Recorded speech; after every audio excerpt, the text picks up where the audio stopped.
Olá, meus amigos, um dia de muita paz para todos nós. Hoje é exatamente 15 de abril de 2024 e estamos nós reunidos para estudarmos a obra, o livro Lázaro Redivivo. Essa obra foi psicografada por Francisco Cândido Xavier pelo espírito Humberto de Campos. E nós vamos ler hoje a mensagem de número 41, intitulado Adivinhações. Mas vamos iniciar fazendo a nossa prece de gratidão. Vou solicitar para a nossa amiga Janaína fazer a nossa prece.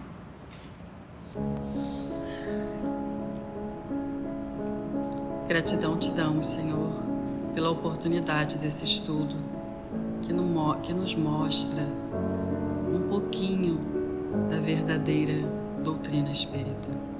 Abençoa, Senhor, a nossa irmã Conceição, para que ela tenha paz em seu coração e amparada pela espiritualidade para conduzir o nosso estudo.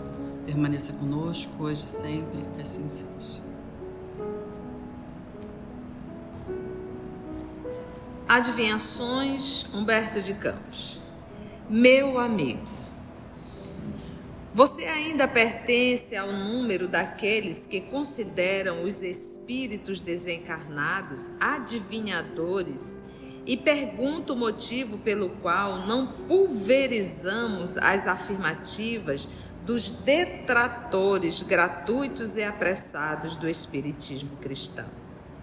Julga você, acompanhando as águas de muita gente, que são as novas edições do velho Tiresias. Tiresias, gente, na mitologia grega foi um famoso profeta cego de Tebas, famoso por ter passado 7 anos transformado numa mulher. Então, e ele foi o precursor da Buena Dicha, que era, na verdade, ler as mãos, né? Faculdade de ler as mãos, ler as linhas das mãos e falar, então, do futuro, né? Da sua sorte, né? Se terá tristeza, se terá alegria, se terá uma boa sorte, se terá uma má sorte. Então, muitas pessoas buscam o espiritismo achando que vai conversar com os espíritos, que os espíritos irão falar da vida dele. Por isso que ele usou o termo aqui como o velho Tiresias, né? Achando que nós evocamos os espíritos, que nós conversamos com os espíritos, ainda com esse comportamento pré-histórico, vou assim dizer. Achar que nós buscamos os amigos espirituais para estar sabendo do futuro ou sabendo de condições da vida presente, em hipótese alguma. Então você ainda não conhece, não conheceu o que é a doutrina espírita. Partindo do princípio, quando a gente diz que ela é uma ciência, a gente primeiro tem que entender o que é uma ciência. Quando nós falamos que Kardec disse que ela é uma filosofia, nós temos que entender o que é uma filosofia. E ela também é uma religião, então nós temos que entender o que é uma religião. Então, a doutrina espírita, ela não se resume ao conceito de uma religião apenas. Ela tem a ciência e ela tem a filosofia. E para Kardec ter usado o termo ciência, é porque ela foi pautada em pesquisas e observações, anotações, comparações, como manda o figurino. E filosofia porque ela nos convida a pensar, a raciocinar, a comparar. Então, julga você, acompanhando as águas de muita gente, que somos novas edificações do velho Tiresias, precursor da Buena Dicha, e que, à maneira dos criados linguarudos, devemos estar em dia com todos os segredos do próximo, né? Imagina evocar um espírito para saber se a minha esposa está me traindo ou não, se o meu esposo está... Por isso que ele usou o termo aqui, linguarudos. Ele diz que tem muita gente que ainda acha isso, né? Mas por isso que ele começa: você ainda pertence ao número daqueles que consideram os espíritos desencarnados adivinhadores, e pergunta o motivo, né? Gente, quando a gente está cheio de perguntas, a gente precisa buscar as obras básicas. Então, eu estudo essa doutrina há 32 anos. Como é que eu vou passar 32 anos de estudo para você em 5 minutos? Então a gente precisa se debruçar em cima dos livros. Nós temos muito material disponível no nosso canal também, isso muito me alegra, mas nós temos que começar pelo começo. Então, quando nós estudamos na obra O Missionário da Luz, que vai contar aquele caso de um cidadão que cometeu suicídio, mas ele tentou camuflar para que a família entendesse que ele, na verdade, tinha sido assassinado, não é verdade? Então, lembra que essa senhora, acompanhada da então viúva, na madrugada à noite, desdobraram. Essa senhora levou a viúva até Alexandre, pedindo que Alexandre auxiliasse. E ele consolou, mas ele não sabia o que estava acontecendo. Agora vamos procurar saber quem é, aonde que ele sofreu um assalto. Então, mesmo sendo espírito, eles não sabem de tudo, gente. O único que é onipresente e onisciente é Deus. Fora isso, não tem. Então, não tem como os espíritos saberem de tudo. Então, ele foi procurar saber o que tinha acontecido. E aí ele veio entender que não foi um assassinato, que realmente tinha sido um suicídio. Então, e isso falando de Alexandre, que é um espírito nobre. Então, quando a gente pensar o espírito sabe tudo, você está chamando o espírito de Deus? Quem sabe tudo e quem está em todos os lugares é Deus. Por quê? Porque lembra que o fluido universal é criação divina. E todos nós estamos mergulhados nesse fluido universal. Que é, de certa forma, esse fluido universal é como se ele conduzisse o pensamento de Deus. Então, todos nós estamos mergulhados nesse fluido, logo, todos nós somos conhecidos de Deus, nosso Criador. Por isso é que Ele é onipresente, Ele está em todos os lugares. Existe algum lugar do universo que não tem fluido? Devemos estar em dia com todos os segredos do próximo, a fim de, por esse processo fácil, dar-lhe a conhecer nossas atividades espirituais, de modo concreto e insofismável, ou seja, que não se pode duvidar. Creia, porém, que a lógica não autoriza semelhantes suposições. Se o Espiritismo tivesse por advogados tão somente os magos do revelacionismo barato, que fica trazendo revelações baratas, a grande doutrina jamais passaria de movimento anedótico, em que o palpite e o boato se encarregariam de interceptar a luz divina. Você acha que a doutrina veio para isso? Para ser linguaruda? Para estar falando de mundo espiritual? O que fulano fez, o que Beltrano fez? Poxa vida, né? Por isso que ele diz, jamais passaria de um movimento anedótico. Reduzir-se-iam as sessões a espetáculos caseiros, com a supervisão de palhaços sem corpo físico. E os assistentes voltariam à posição psíquica das crianças curiosas, que frequentam as salas de mágica, atentando apenas para a varinha do feiticeiro. Ele está sendo bastante sarcástico mesmo, em relação a esses pensamentos que rondavam, para ele poder escrever desse jeito, esses pensamentos rondavam no movimento. Quem seriam os espíritos que estariam supervisionando? Palhaços sem corpo físico. Porque quem que vai se predispor a isso? Só se for palhaços. É isso que a gente fala. Para um espírito nobre comparecer a uma reunião, essa reunião também tem que ser nobre. Senão eles não comparecem. E os assistentes voltariam à posição psíquica das crianças curiosas, porque é um ato infantil nós buscarmos uma reunião mediúnica com o propósito de saber fofoca do além. Que frequentam as salas de mágica atentando apenas para a varinha do feiticeiro. Qual é o maior propósito da doutrina espírita? É a nossa reforma moral.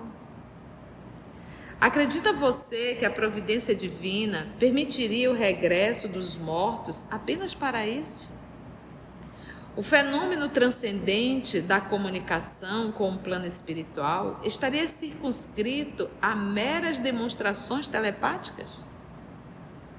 Para muitas pessoas, a finalidade de nosso intercâmbio consiste em convencer os corações mais endurecidos sem esforço. Os pais mortos imporiam convicções aos filhos, adivinhando-lhes as intenções e anulando-lhes o livre-arbítrio na esfera das realizações materiais. Os esposos falecidos continuariam à testa da casa, satisfazendo caprichos da companheira, por mais disparatados que fossem. Entretanto, a morte é chave de emancipação para quantos esperam a liberdade construtiva. Então, a pessoa vai desencarnar e vai permanecer aprisionado? Em hipótese alguma, ela emancipa, o espírito vai. Imagina desencarnar um ente querido teu e você permanecer, querer que ele fique dentro da tua casa, ditando as ordens, o que tem que fazer, resolvendo as coisas. Faz sentido uma coisa dessa? É isso que ele está aqui questionando, né? Os pais mortos imporiam convicções ao filho, adivinhando-lhes as intenções e anulando-lhes o livre-arbítrio. Porque o pai estaria ali dizendo, então os filhos não teriam livre-arbítrio, que era o pai que estaria dizendo. Imagina ele em espírito estaria ditando as regras. E aqui no, abre aspas, outro mundo, porque não existe outro mundo, porque ele colocou entre aspas, né? São mundos paralelos, é um mundo só. Somos naturalmente compelidos a imediato reajustamento do quadro de opiniões pessoais.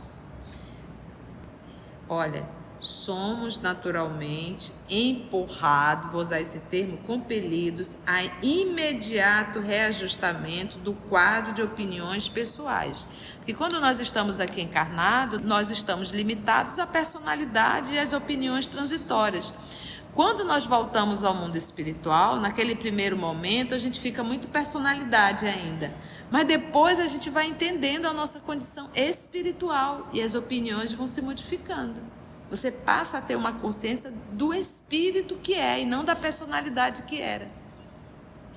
As afirmações quixotescas, é que ele está buscando, Dom Quixote, dos adversários da verdade não chegam a modificar um tio nas leis universais. Então, o fato de você discordar ou de você se queixar em relação à doutrina espírita modifica alguma coisa? A reencarnação vai deixar de existir? A comunicabilidade dos espíritos? Gente, isso não muda. Eu não acredito. Tá. Isso não vai mudar nada. Nenhum tio. E as suas arremetidas injuriosas contra os servidores fiéis da causa do bem não passam de bulha, ou seja, de ruídos infantil, em torno das sublimes fontes da nova revelação. Aliás, é razoável que digam insultos e asneiras, atendendo aos impulsos da boca deseducada. Gente, ele está nesse dia com 2 crentes, 3 fervendo, 4 em burbu... É impressionante, né? Ele está aqui bem mesmo, né? Que realmente, por mais que eu não concorde com a tua escolha, não concorde com a tua opinião, eu tenho que aprender a respeitar. Calada. Por isso que ele usa o termo aqui da boca deseducada. Ignoram a grandeza do verbo criador e, por vezes, não passam de anões espirituais fantasiados de gigantes físicos.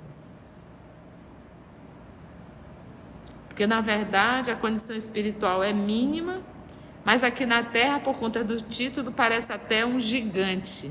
Mas na verdade não é, é um anão espiritual.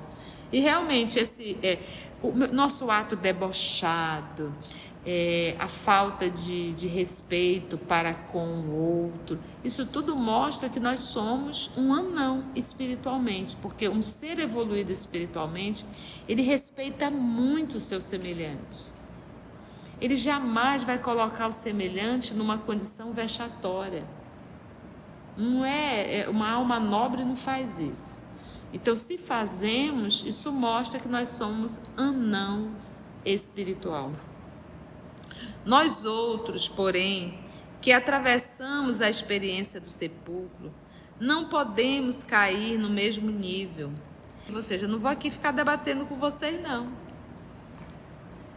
É indispensável examinar os problemas graves da vida, penetrar o conhecimento do destino e da dor, amparar a compreensão de eternidade nascente do mundo. E não seria lícito perder as horas em atender ao serviço de adivinhação barata.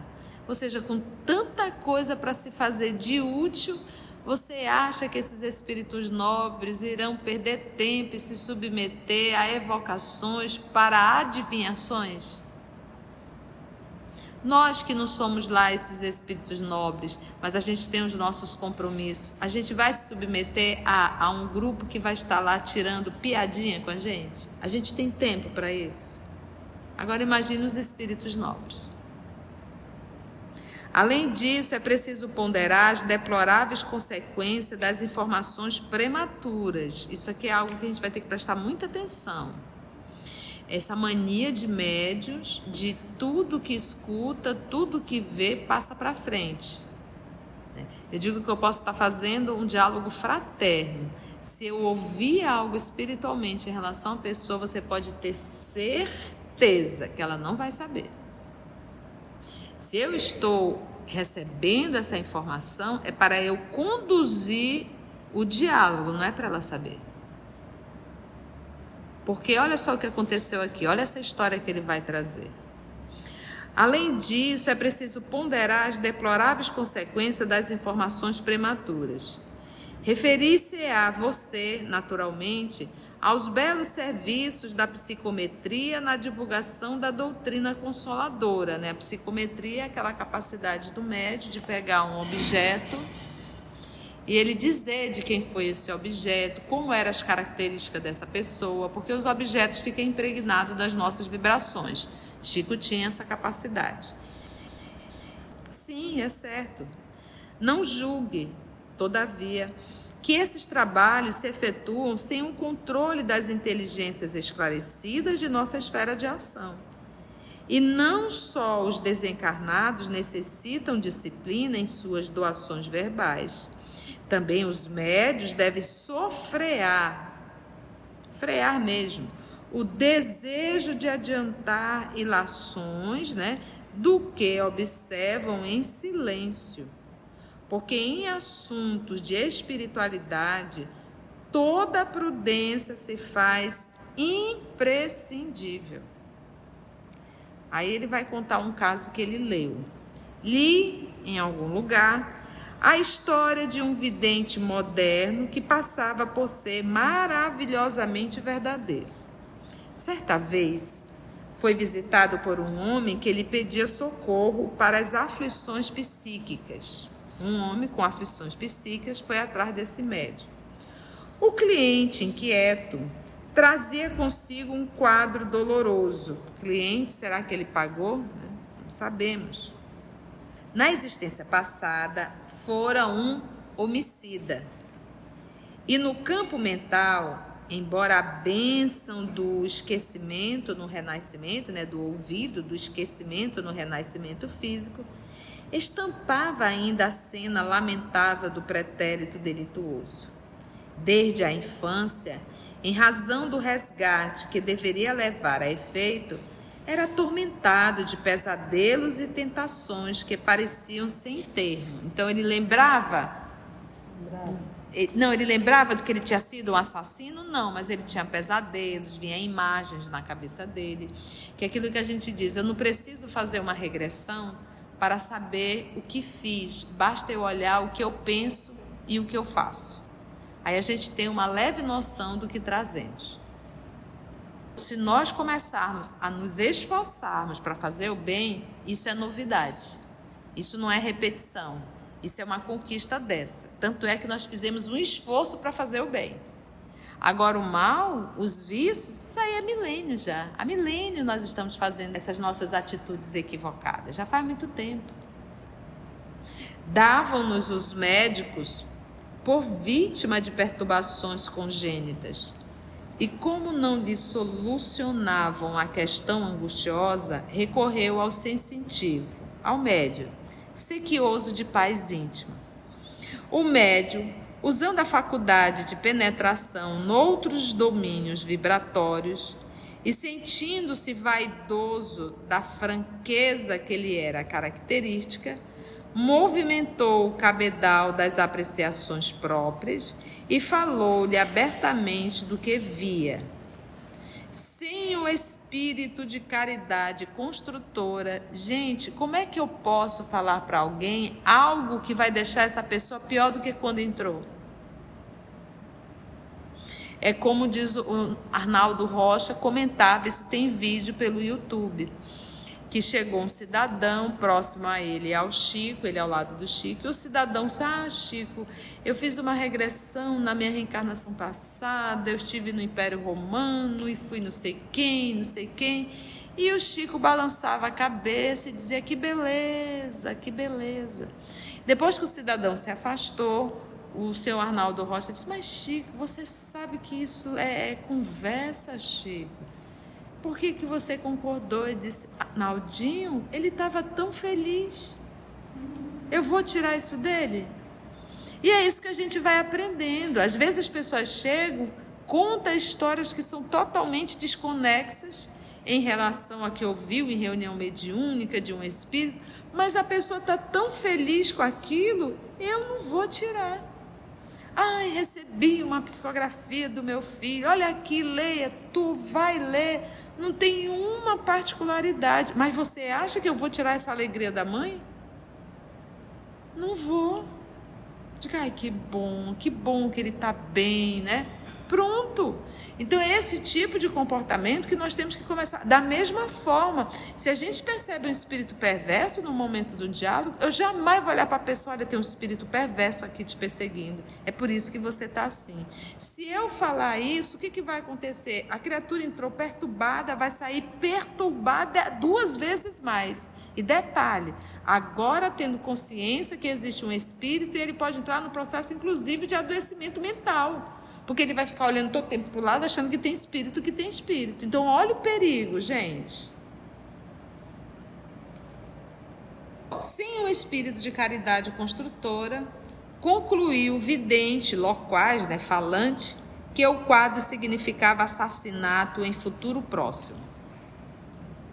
Asseverando que o consulente, aquele que estava fazendo a consulta, mataria um homem.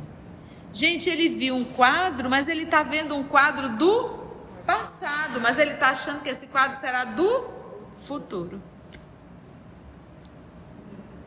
Olha aí um médium sem estudo. Retirou-se o enfermo da alma em condições terríveis.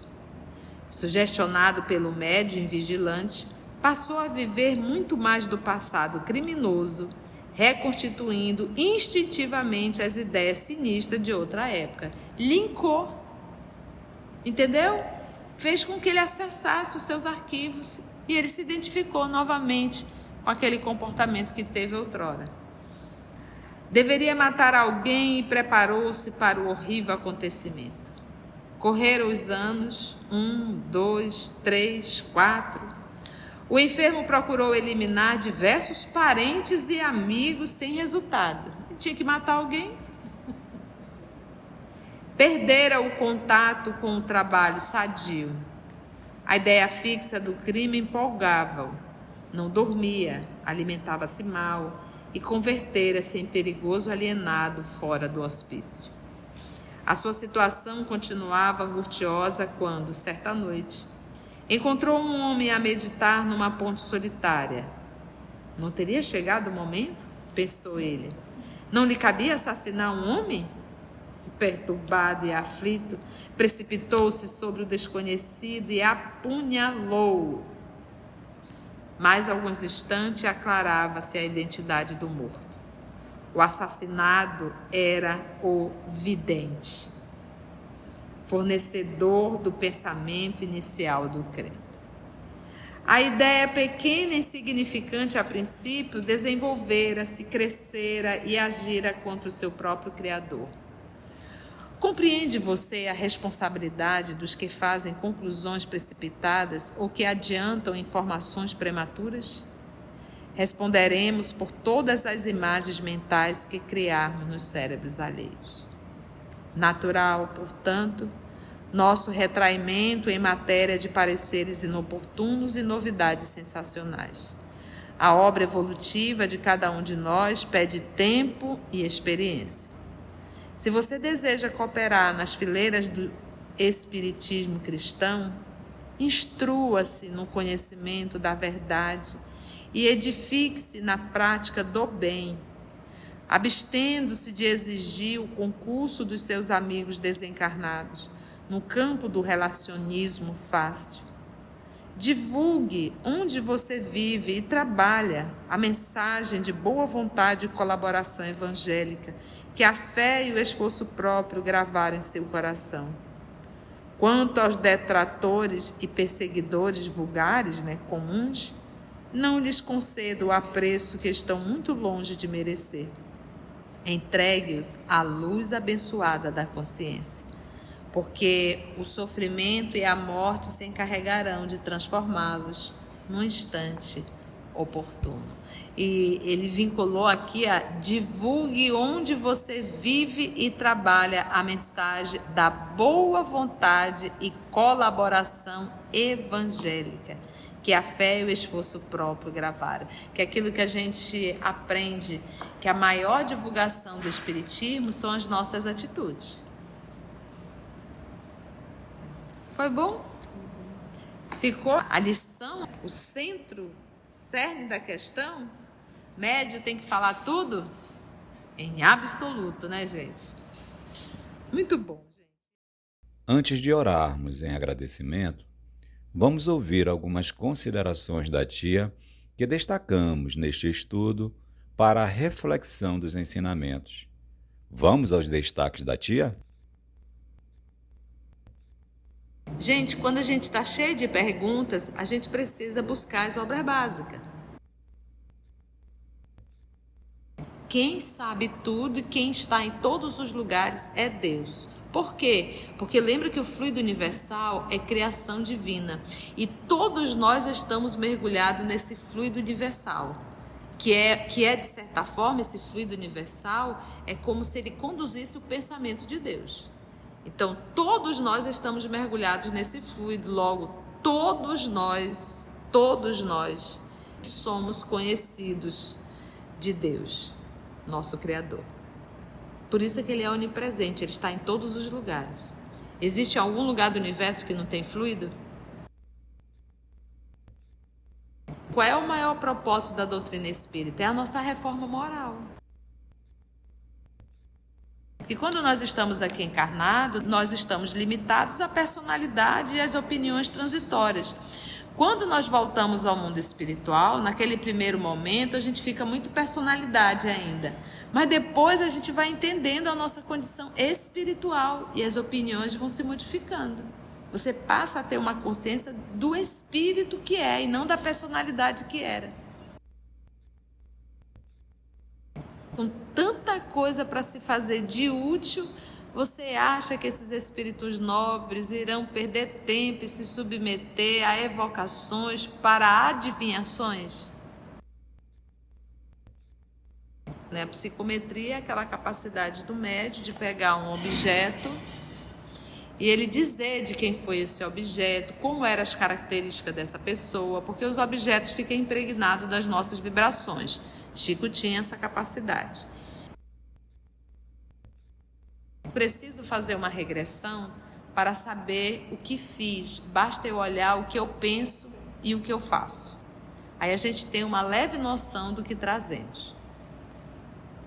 Se nós começarmos a nos esforçarmos para fazer o bem, isso é novidade. Isso não é repetição. Isso é uma conquista dessa. Tanto é que nós fizemos um esforço para fazer o bem. Agora o mal, os vícios, isso aí é milênio já. Há milênio nós estamos fazendo essas nossas atitudes equivocadas. Já faz muito tempo. A maior divulgação do Espiritismo são as nossas atitudes. Médio tem que falar tudo? Em absoluto, né, gente? Se você chegou até aqui o final, deixa seu comentário. É muito importante a gente poder ler o teu comentário. Não esqueça de curtir para que possa divulgar a página. dá o seu like, né? E, se possível, faça a sua inscrição no nosso canal e toca o sininho. Porque quando você toca o sininho, o YouTube avisa para você quando o EOS publicar um novo estudo. Então, receba um grande abraço da família EOS Manaus. Assim, concluindo o nosso estudo de hoje e agradecendo o nosso Mestre Jesus por mais este momento de aprendizado, vamos orar? E assim agradecemos a Deus, nosso Pai, agradecemos a espiritualidade amiga por esse momento de estudo, de oração e de aprendizado sempre, né? Graça te damos, Senhor, que nós possamos, se for da tua vontade, nos encontrar no nosso próximo encontro. Graça te damos, que assim seja.